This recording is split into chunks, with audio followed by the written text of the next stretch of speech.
welcome to the Hockey on Tap podcast. This is episode 81B. I'm your host, Bill Dean. I'm, of course, here with three co-hosts. We actually have 6 people here. Well, no, because the baby's here, so yeah.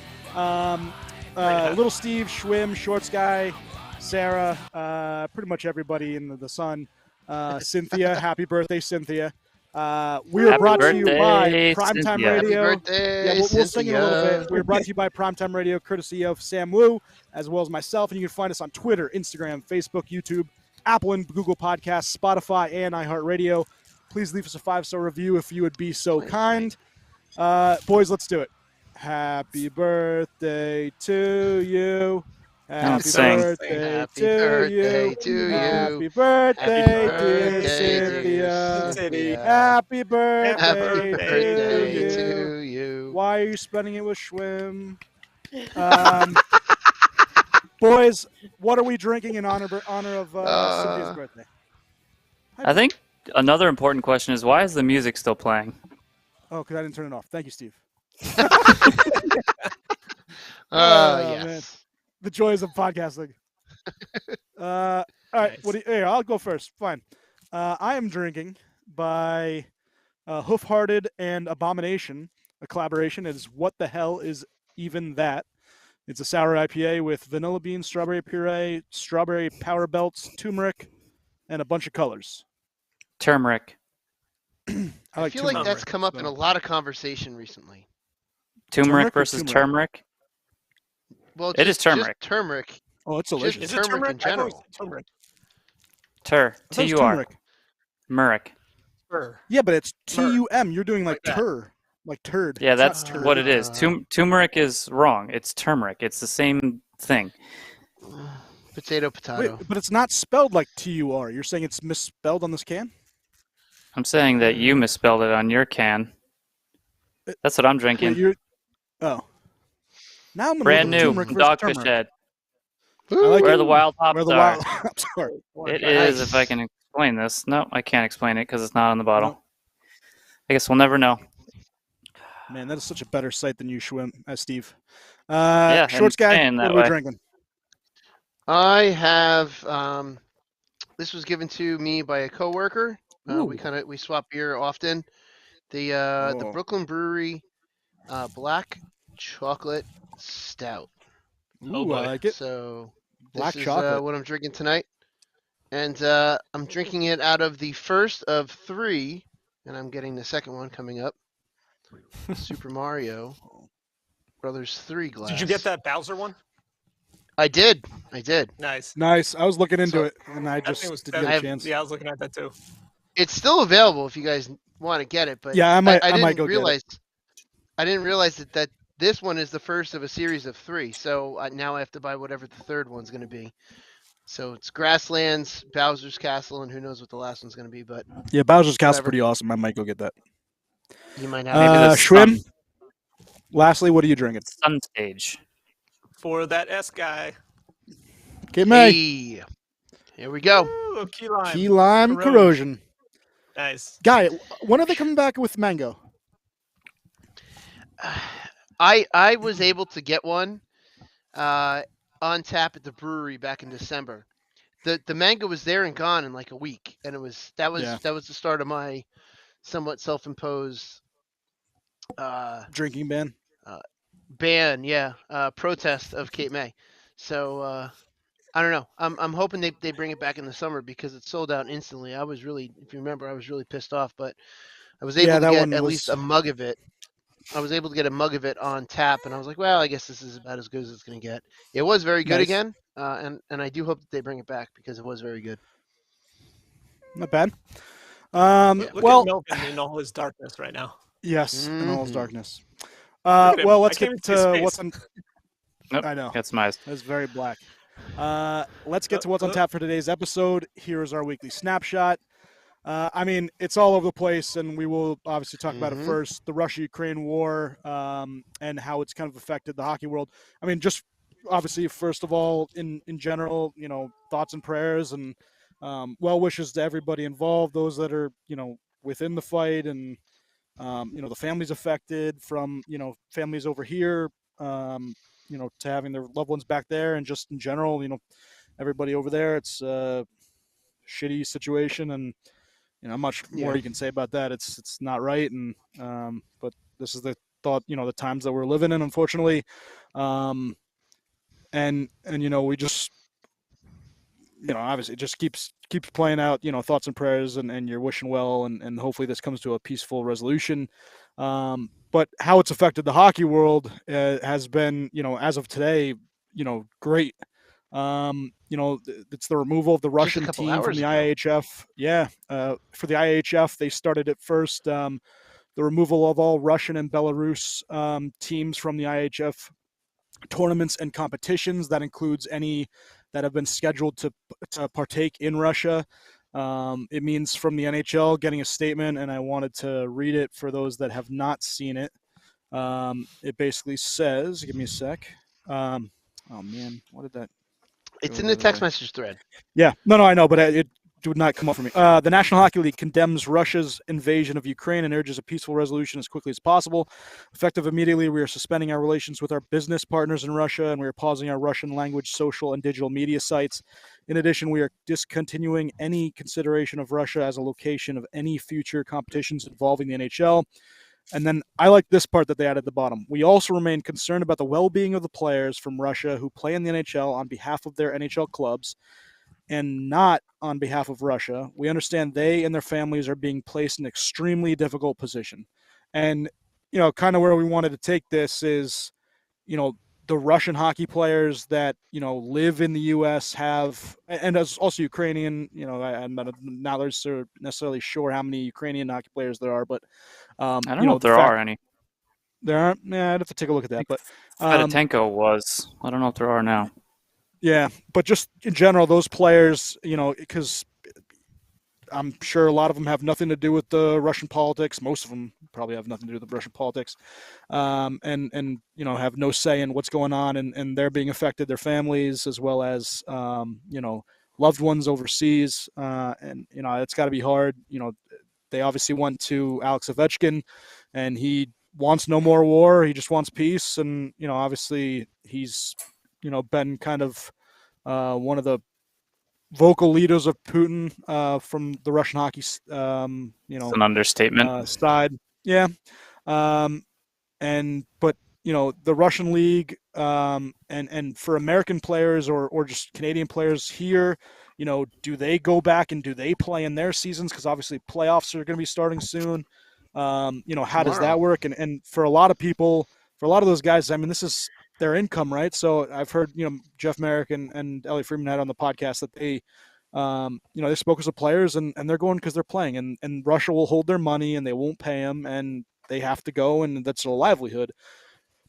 Yeah, I mean, just for all involved, right? It sucks. Ovi getting booed at the Garden because Panarin's very anti-Putin, so he got the Garden crowd give him shit, which is right for some reasons. Yeah, just a tough time to be a Russian hockey player, and just in general for all the hockey players that are from Russia or Belarus that now cannot play because of their country's their country's decisions. It sucks for those players, especially the young kids that won't be able to play in tournaments.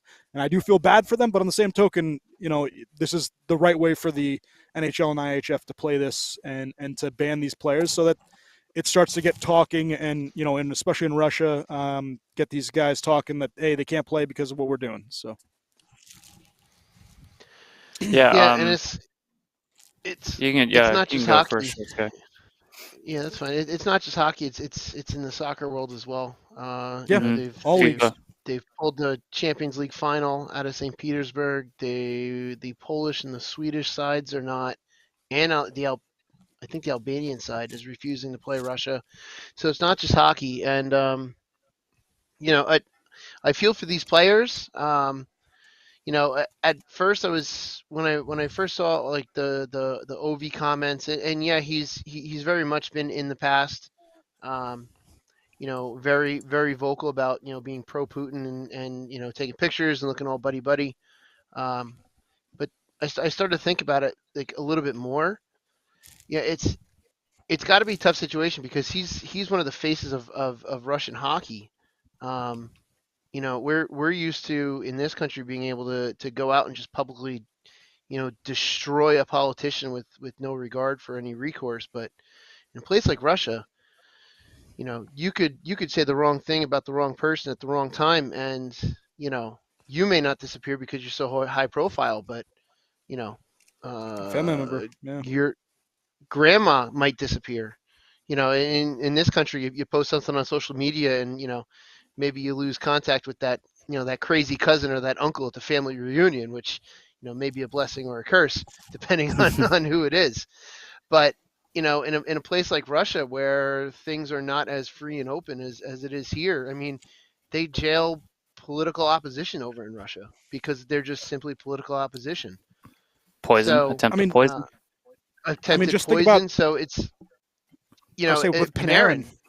Yeah. Panarin, exactly. Yeah. He's an example. He's he was out for wasn't he out for a couple weeks because a couple weeks. There are accusations wasn't he getting like accusations and stuff too when he said all that stuff? Yeah. Yeah. So that's scary. As much as it is scary, and as much as I look at all those pictures of Ovechkin, it's like, does he truly believe it, or is he playing a part to make sure that he can still have some kind of a legacy back home? Is it one of those things where he truly supports him, or is he supporting him on the outside so that he can, have some, success in Russia and maybe, go into a retirement contract in the KHL? It's like, it's one of those things where we wouldn't think about doing that here. I mean, I'm sure some people would, but it seems odd to do it here. But in a country like Russia, where your president is former, KGB, it's a different ballgame. It's a whole different ballgame. Yeah, and I don't want to. I mean, everything that you guys said is spot on. I don't want to downplay what all of this actually is because looking at this from a hockey standpoint, it's such a minuscule, almost irrelevant aspect to everything that's happening. But we are a hockey podcast, so we'll talk about how this affects the hockey world. No one comes here for political takes. Yeah, well. I mean, this isn't political. This is humanitarian at this point, and it's just obviously what you said, Dean, from the get-go. We're all thinking of and trying our best to assist the Ukrainian people as best as we can, whether it be through donation or whatever it is that you are able to do. But as far as hockey goes, the right steps have been made for sure, and I do. Obviously, we look back a couple years, 2018 maybe it was, when Ovi started this pro-Putin social movement, right? And some of the Russian guys followed suit, if not most of them. Putin takes hockey very, very seriously. So he treats these guys like they are, you think of whoever the most famous celebrity in the United States is. That's pretty much what the hockey players are over there, essentially because of Putin's love for hockey. So it's hard, it's hard on a lot of people, and it's hard on the Russian citizens who are so against everything that's happening right now.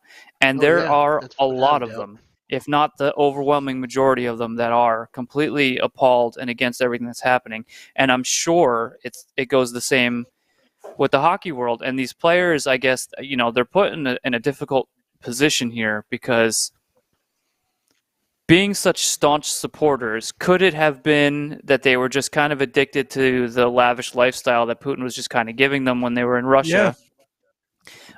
Maybe that was it. Maybe it was that they were scared because of, what can happen to the family if they aren't that way. And a lot of it could be that. A lot of it could be. You don't really know. And it's a horrible situation. And you can understand. I know that some fans reading through blogs and things, they want these Russian players to give statements, and the press is pushing for them to release a statement on their thoughts about it. And that is probably the worst thing that you could try to push onto these players, because you don't know what the family situation is like over there, and maybe they can't say something. And if you're going to force them to say something, they're going to say the wrong thing, right? And Ovi's statement, I know Dominic Hasek called him out and said a lot of other stuff beyond the fact that he called him out and called him, chicken shit or whatever it was that he called him. You have to understand that Ovi's comment, as short and blunt and almost seemed unsympathetic as it was, that's probably the best thing he could have said for himself and his situation with his family in Russia. And that's just an assumption. I'm just guessing here. I don't really know. But I'm sure it goes for the rest of the Russian players, with the exception of Panarin, who's already vocally, spoken out against Putin. So he has no. But players like Malkin, also, who have supported Putin in the past, he hasn't said anything yet.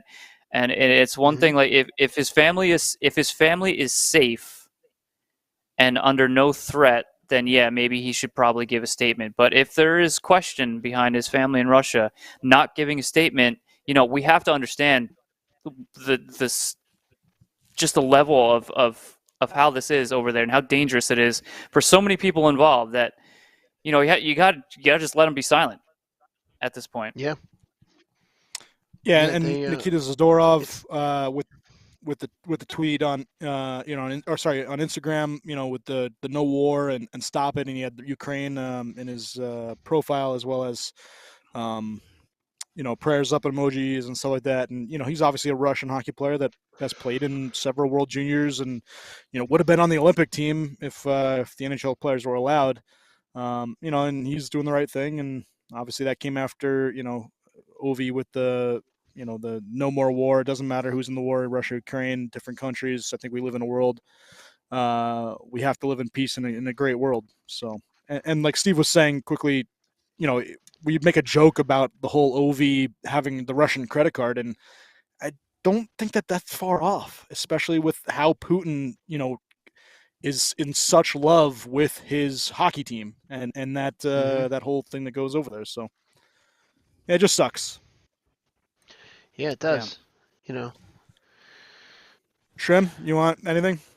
Anything else? You guys want to talk about this? I mean, yeah, like you guys were saying, I mean, first and foremost, I'm thinking about, all the people over there and all the struggles that they're currently going through with this situation. I mean, I guess if we're relating it to hockey, we just got to talk about the Russian hockey players here. I mean, it's got to be tough on them and their families, and I feel for them. I feel for like all the questions I'm assuming that all the Russian players are getting after like every game now. I'm sure they're probably not even getting asked about, the game they just played or whatever's going on in hockey. They're just being asked about, what's going on over in Ukraine and everything. So it's gotta be a difficult situation. And I understand some players maybe not wanting to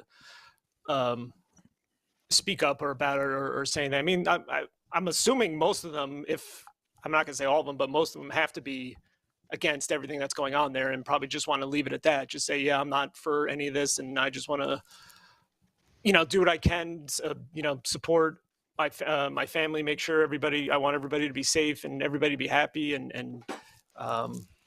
But again, it's gotta be tough. It's a horrible situation that's happening over there. And I mean, that's all they're probably going to be asked about, moving forward. And, again, I mean, I feel for all the people over there. I feel for all the players' families, and I just hope that this can somehow get resolved, somewhat, hopefully peacefully. And I don't know, man. Like I have no idea what's going to happen. It's a scary thing to think about, and I have no idea how it's going to get resolved. Hopefully guys, this is world changing now. Crazy. Because if this comes to some sort of resolve in some kind of quick manner, right? How do you turn around from this? How do things that you send Putin home and you're just like, okay, go back to how we used to be? It's not. The whole dynamic of the world has now changed. And we're entering what's going to have to be a new normal. And I don't know what it's going to be like for all of these people. Thoughts first with the people of Ukraine, and, their safety is priority. But what happens to these, talking hockey again, what happens to these players when and if this gets resolved and there's no more invasion and that just like what happens to Putin after this? I mean, I don't want to get into that subject, but where does he go like after this is all done? Like there's so many question marks about what's going to happen in the future, and I don't know. We've entered a very difficult situation in the sports world, where how do you involve Russia in so many of these things going forward, and how long are these suspensions going to hold? So this is a good transition. So, sorry, short guy. I just want to say, so the IHF did say until 2023 that these effects would take place. So you have a year, I guess, well, almost a year, right, for Russia to technically be not considered in these tournaments. They did say before suspending them that the thing would be not presenting their flag, as well as, what is your cat doing? I don't know. Not presenting the Russian flag, as well as not playing their anthem, not calling them Team Russia. It would be, I guess, Russian, almost like the Olympic Committee stuff. The Russian Federation. Yeah, we saw how effective that worked. So that's exactly. Oh yeah, and that's what I was going to bring really up. Stupid. I mean, they just got in trouble in the last Olympics like 2 weeks ago. Yeah, that's amazing. I mean, that part, and it involves skating at least, but the whole Russian team with the awesome girl who does like quads just being doped up as a 15-year-old is the just amazing, and a slap in the face to basically the entire world, being like, we're just going to keep cheating. I mean, I don't know what you're going to do about it. Did they ever present everybody with their medals? I remember, they did it. So they did it in the team competition, and then they didn't have to do it in the end final because the girl only came in fourth. But they paraded her around, and this is, it's not hockey, it's figure skating, but they parade her around like she, and you feel terrible for, she's a 15-year-old, and obviously every single adult that was guiding her in this was wrong and should be put in jail because they failed her completely. And to have something like that happen, and then she's just there to face the media the entire time while her judges are laughing and smiling with the winners, and then just at the presentation, and the one girl's crying because she should have won first, and then the other girl's crying because no one was there to congratulate her for just winning a gold medal. Yeah, that was because they're all consoling this fourth, the girl that had cheated. When I say cheated, obviously the coaches were the ones that cheated her. So just amazing. But that right there shows a regime that's so cold and is so hell bent on winning at any and all costs. And this is just sports as we're speaking. But it's not going to stop. It doesn't stop at sports with the Russians. They're just hell bent on winning and doing everything. And if you can't do it for me today, boom, you're gone, you're done, thrown to the side. That's the sad part about this, and that's the type of situation that these hockey players are potentially also facing. I gotta imagine, and it's a tragedy all around. It's a tragedy, like you said, humanitarian wise, Stephen, because you've got just the Ukraine is a disaster. You've got, you do have players who are caught in the crossfire in multiple sports that may not have any care politically, and all of a sudden now they're unable to do what they do for a living. It's just a shitty situation all around. It's really the only way to say it, and we keep saying it.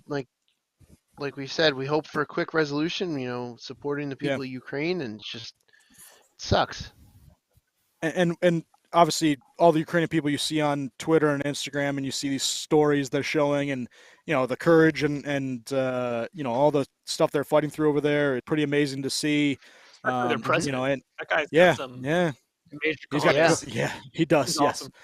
But just like former fighters going over and serving in the Ukrainian front lines, and you see all these guys coming out, and it's they really love their country, and they're going to do anything they can to do well. I mean, listen, we're getting off of hockey, and I know that people come here to kind of listen to this, but it does transition a little bit into what Dominik Hasek said, and I know you mentioned saying he's chicken shit. Nuts.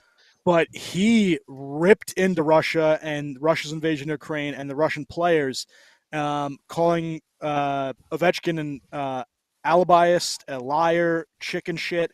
And then he went on to say that he believes that Russian players should be suspended immediately, which, I like Hasek, and the best goalie of all time in my eyes. But I don't know that you can – I don't think it's right to suspend all the players. I think that's – and you can't really suspend any of them. But I understand what they're saying because there's a lot of that's one way to get the point across, right? Is to make Russia have to kind of think about this, and everyone wants to see Ovi, and you have guys like Artemi Panarin who is very anti, and he's said this for a while, and I don't think you can really take that away from him when he's kind of spoken what he thought was the truth, and guys like Nikita Zadorov, Kucherov. I don't know if he's kind of said anything about it, but or Vasi. It's tough all around for these athletes, and that's why I liked what the NHL said in their statement about how that they're in it for their players as well. They're giving them all the avenues to make sure that they're okay, seeing if their families are okay, seeing if they need any mental or health well-being checkups. Because it's got to be tough. I like them, what right? they said. I do like what they said, that they represent their NHL clubs and not Russia, and that is that's the only argument. I think that the shutdown argument for Hasek on that, whereas he saying to suspend all Russian players because they're not. This isn't the Russian national team going to play somewhere. These are Lightning Russian Rangers citizens who are representing the NHL club, the team that they are employed by, and I think they should continue just based on that. They should, because if the league came out and suspended all their Russian players, where do you think they're all going to go play hockey? Yeah, well, not Panarin, but not Panarin, but all of the rest of them. Who is going to welcome them with open arms and say, "Come on home"? Vladimir Putin. It would play right into his hands if the NHL were to do that. All of those Russian stars, like hell that they would love to have Ovechkin, Vasi, Shesterkin, and I screwed his name up. Shesterkin. All of those. You jerk. Shesterkin, yeah. Say his name with he knows respect. that I paid. He just did not want to say it correctly. Yeah. Whatever. We'll get into him later. Don't worry, Shorts guy. Jerk and Blue. But for real though, they would love it. Putin would love it if all those stars were to play back home in the KHL and not in the NHL. Yeah. And that would not be a good situation. That would almost be a positive to come out of all of this for Putin, would to see all those Russian players go back home, and that's not what you want to see. And it's more of a slap in the face to the fans, the Russian fans that don't now get to watch NHL stuff because they can't see Ovechkin play, they can't see Panarin, they can't see Kucherov or Vasi, they can't see these guys play anymore because NHL said F off, and really the Russian all the sponsors from Russia, they got to be pretty pissed too that they're losing money because of what's happening, and that's obviously what's kind of happened. So a ton of money over there now. But we could talk about this for hours, but I think we want to get a couple other things in. And I think one of them would be the Toronto-Detroit game, and I know there's no easy way to transition off that, but Toronto-Detroit. That's a good way. That's a good way to transition, actually. 2 days ago, 10-7, Toronto wins. 17 goals scored. It was old school. Since tracking expected Sounds like one of goals, our roller games. Yeah, well, I got to talk to you, Shorts guy, in a second. So, since tracking expected goals, this is the worst game ever for goaltenders in the history of tracking it. There were 5 expected goals and 17 were scored. There's never been a higher total. Wow. It was terrible tending. And I wanted to ask you, as a goaltender that's played pretty horrible in the past, how do you, as a goalie... Thanks, Steve.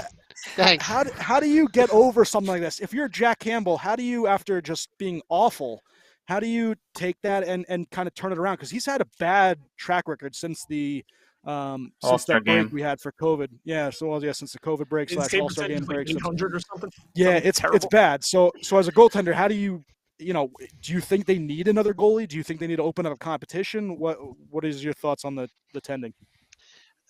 So when you have a bad loss like that, it sucks. But you've had a lot of them. I've had a lot of them. Why are you throwing Shorts back? Everyone's podcast. Yeah, seriously. Hey, that's Shesterkin, man. If you said his name with respect, I would have said Steve. Because he said his name wrong. That's why. Anyway, Shesterkin. Anyway, to me, it's one of those things where if you play, and I tell this to myself, I tell this to my goaltenders, you have to have a short memory.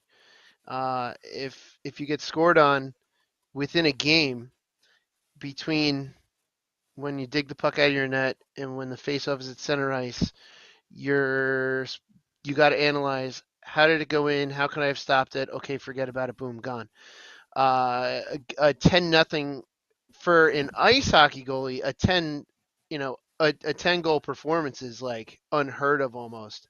We play inline mostly, and a 10 goal game can happen occasionally, and it is what it is. But it's one of those things where you have to have a short memory. You have to look at the tape. What did I do wrong? Mm-hmm. And you sort of have to move on. But if he is letting it linger in his head, that's something he's got to change on his own. But that's also something that the team needs to realize. And you got to assume that all these teams, Toronto included, have to have some kind of a sports psychologist either on staff or on call. Someone's got to talk to him and be like, hey, listen, you got, the goalie coach should be the first one going up to him and be like, hey, you got to you got to move on. But it can hurt you. It can hurt your confidence.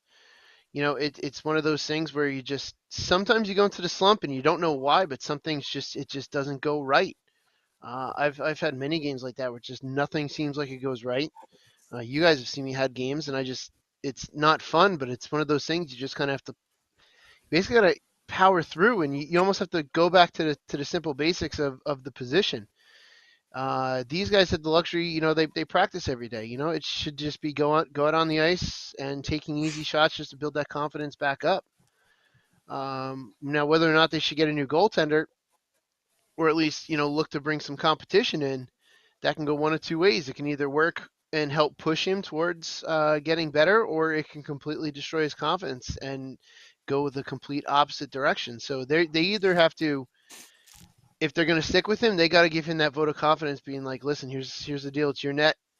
You got to work through this. But maybe with a little caveat, but if you can't, we need to start considering, changing. Well, they have up. Mrazek. Mrazek is there. They do have Mrazek. Has played reasonably well during this stretch where Campbell has been playing very poorly. But another example, I think Shorts Guy, you nailed it with they need a very short memory. Like, just forget it and move on. And quick example, just for Shorts Guy's sake, Tristan Jarry gets smoked by the Devils, pulled for the first time this season. Comes back the next game and shuts out the Rangers in a 1-0 game where he had to steal that game. You hear that, Dean? And that's what it is. You forget the game. You forget the game before it. You continue to work on your game, and you don't dwell on those goals you let in, and don't dwell on your mistakes, and you don't dwell on the fact that my team had to score 10 goals in order for us to win this game that I played so badly. And you just got to forget it, and you got to move on. And even with Jarry's bounce back season, even after that debacle in the playoffs, everybody had him. He's never going to be a starter again. We'll see what happens this playoffs, because it's one more season. But he's been Pittsburgh's MVP this entire season, and especially after having such where the entire hockey world we're talking about is one of the worst performances by a goaltender in playoff history.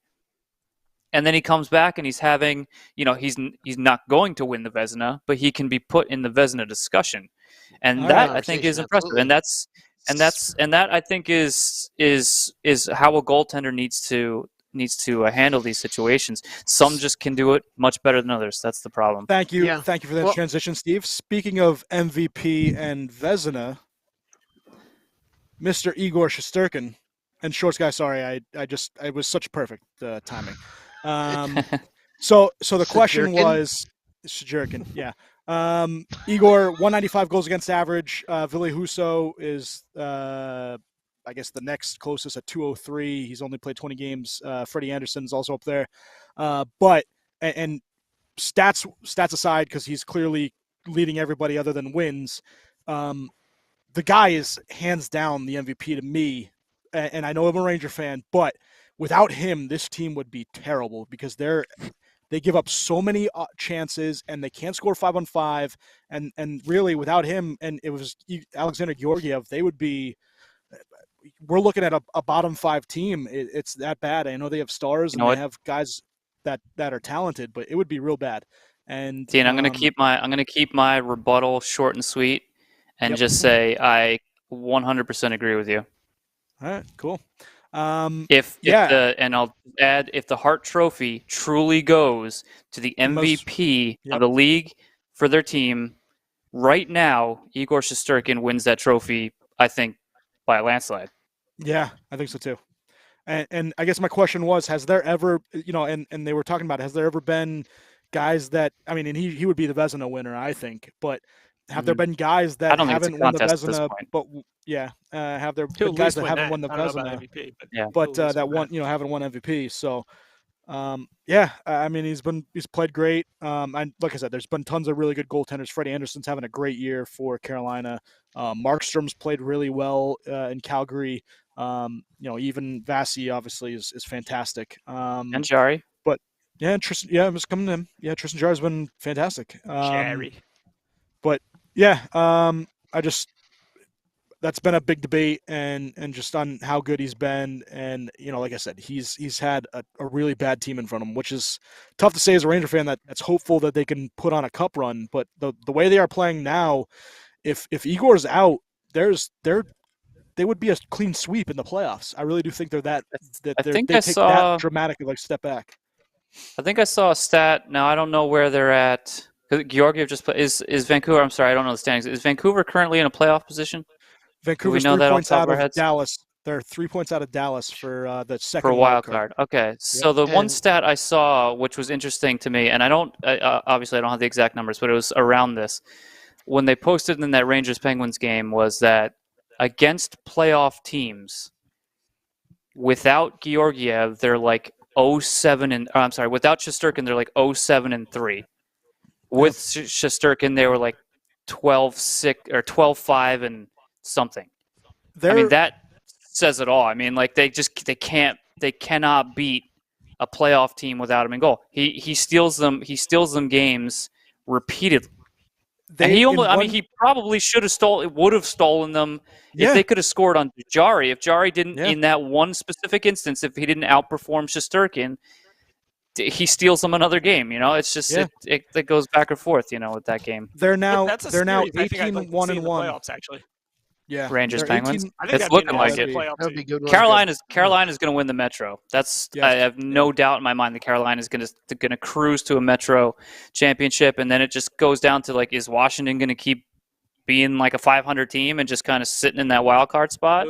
And then you're jockeying for position of who's going to have home ice between Rangers and Penguins, and that's going to be a hell of a series, unless Jari reverts to last year. I think it said this year the Rangers are 18-1-1 in 1-goal games. They finally lost their first real regulation time loss to the Penguins. And Shesterkin, I think, has all 18 of those wins. So he's been amazing. I believe it. All right, a couple quick hits before we get out of here. But Nathan MacKinnon, the incident hitting the referee with a stick, he meant to hit the Bruins player.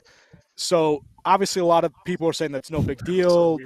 They've seen guys get punched before. Refs get punched before by other players. Nothing happens. But on the same token, you have to control your stick. He didn't get any supplemental punishment, and the NHL said he would not get any. Is this star treatment? Is he getting it because he's a star of the league? No. He kind of had he kind of had a questionable hit. The game before that or something? He tethers the line of being a superstar that plays a little bit like he toes that line a little bit. I think it depends. I don't know that it's so much a superstar treatment with this whole official thing. If he was a repeat offender, I think he gets something, but because he's not, I don't think it's so much the fact that he's a superstar, but just because he doesn't have any past history, that they're just going to give him the benefit of the doubt. If it's somebody who's constantly getting fined and suspended, like Marchand, you're not giving him the benefit of the doubt. Yep.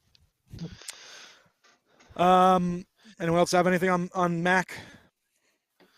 Innan. Mac Innan. No. Sean, he's good. The pod title before Happy Birthday Cynthia was going to be Avery Weird Week. So Avery. Yes. Avery. So it leads me to this player. Speaking of a nut job.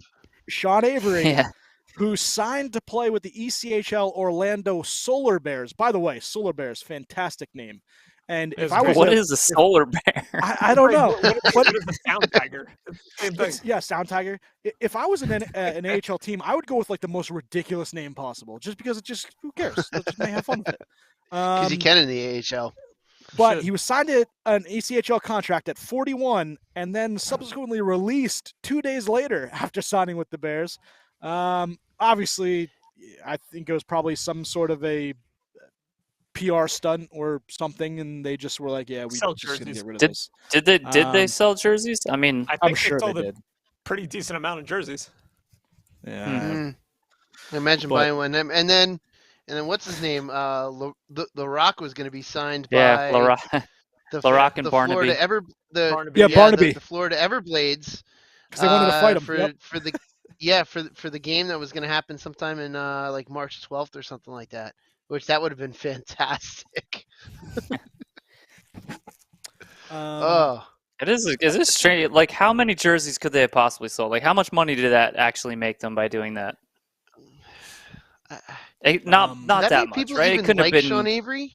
Maybe a little more than what they were. I don't know. Like, I don't know.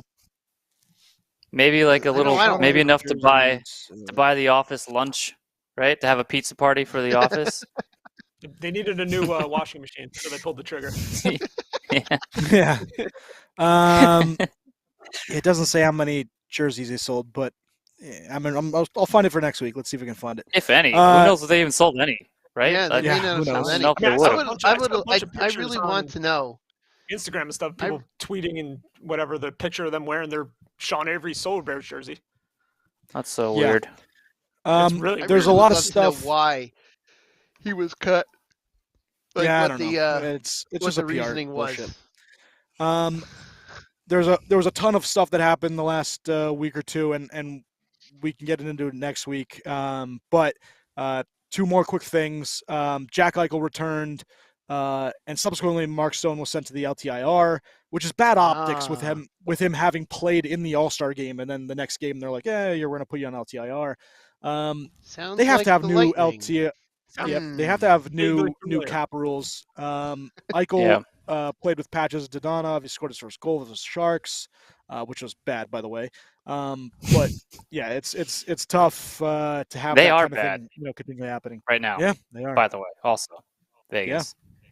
Since his return, they've been quite bad. But I think it's more the absence of Leonard than the presence of Leonard and Stone. Stone is probably their best player.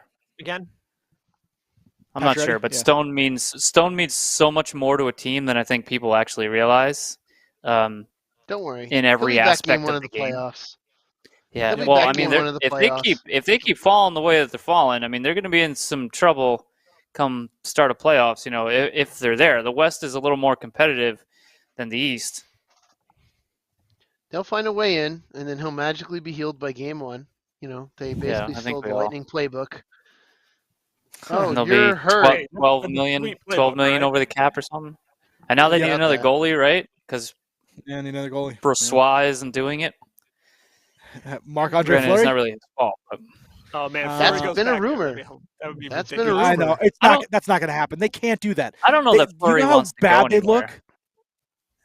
But I don't think he's going to have a choice because I know he has a limited no trade clause, but Chicago's not going to be like, hey, we're not going to get anything for you and you're going to walk next year. They're going to try to trade him and get some assets for him. They'd be dumb not Unless to. Vegas is on that no trade list. Yeah, who knows? Because it could potentially he can the way it's been with him, he can go there and make a run with them, bring him to the playoffs, have one bad game in round 2, and then they'll throw Leonard in and won't even look back at him. I still think it's great that that Marc-Andre Fleury has refused to be traded to Washington.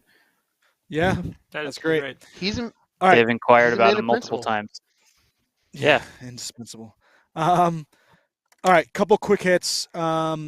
Tuukka Rask retired, 308 wins, very good career. After coming back for a little bit, he gets hurt again, and he says he officially retired.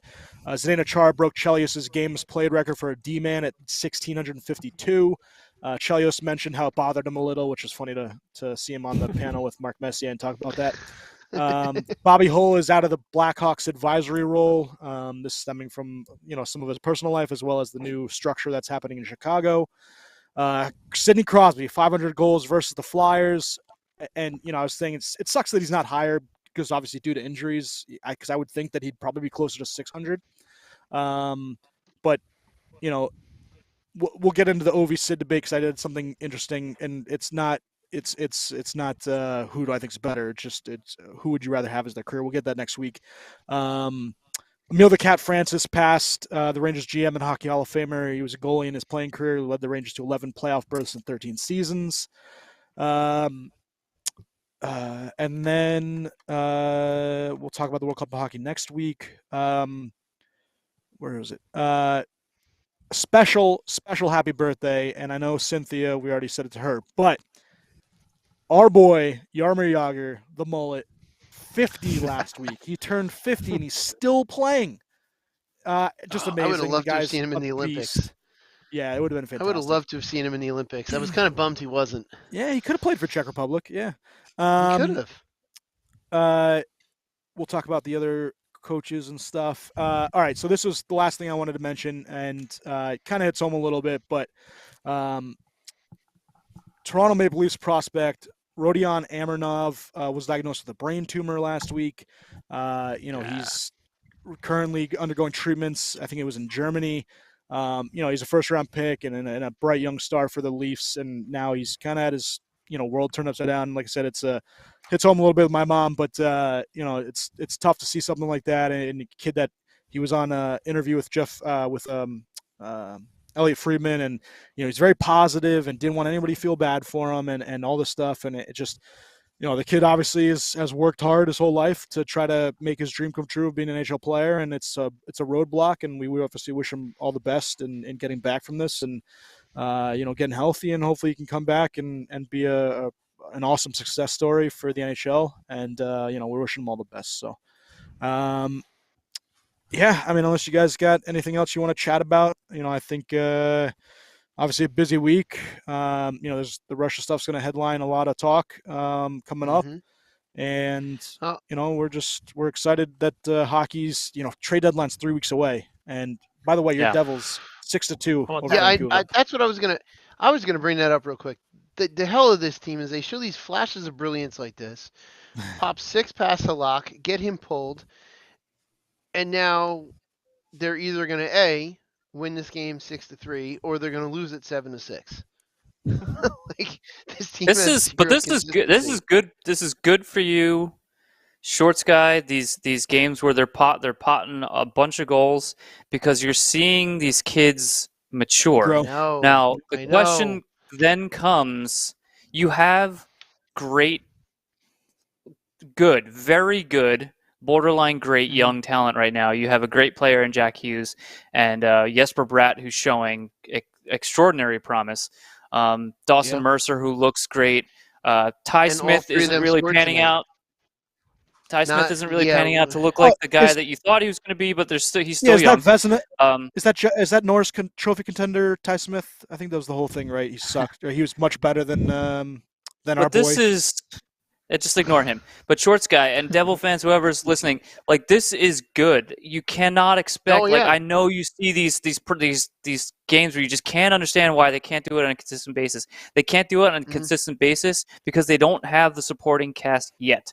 They need to keep developing, and then they need to bring in those pieces. They need to attract those pieces because it's difficult to go to a market where nobody really wants to go. You convince Dougie Hamilton to come over.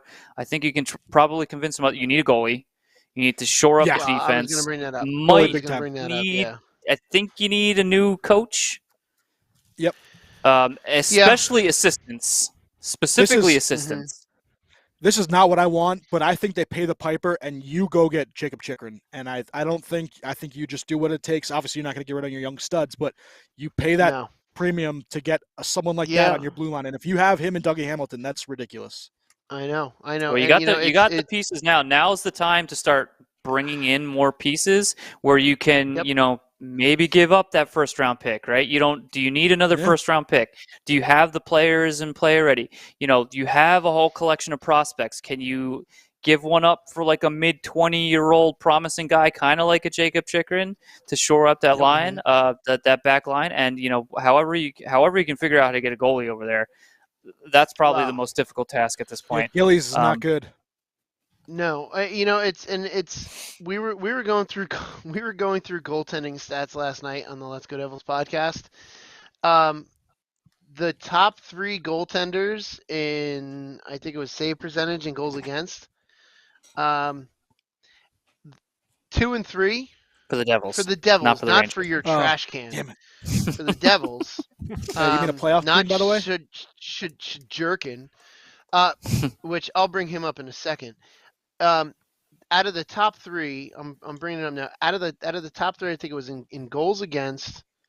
Top 3 in goals against. Nico Dawes has the lowest goals against with 2.64.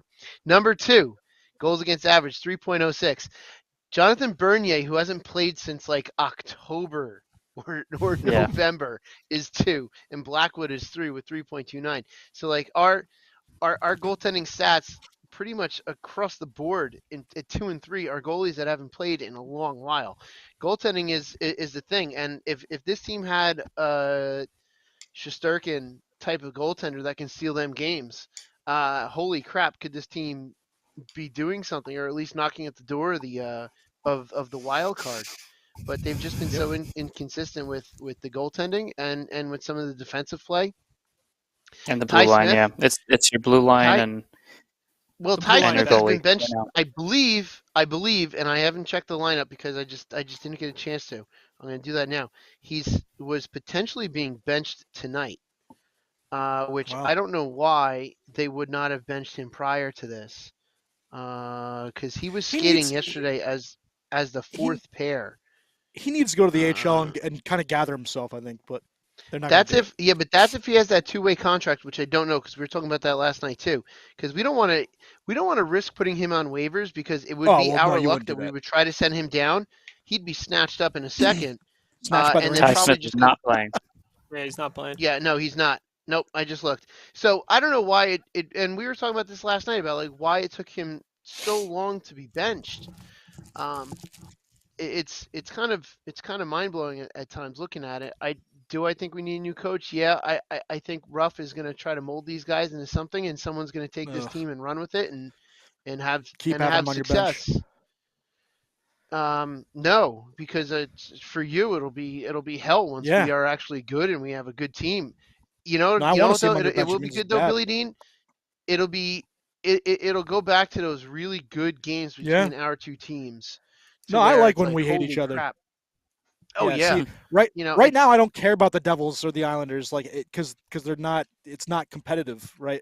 When it gets competitive, then I'm like, shit, I really hate the Devils, or shit, I really hate the Islanders. But, exactly. And it makes going to those games that much more fun because just the banter back and forth, all of the off ice crap in the stands it becomes that much more fun. Yep. Along with the on ice stuff that goes on.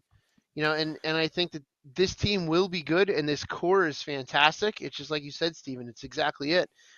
The supporting cast has to get better, because they're dropping 5, 6, 7, 8 goals on some teams, and it's like, damn, this is just it. It's consistency. It's the lack of consistency.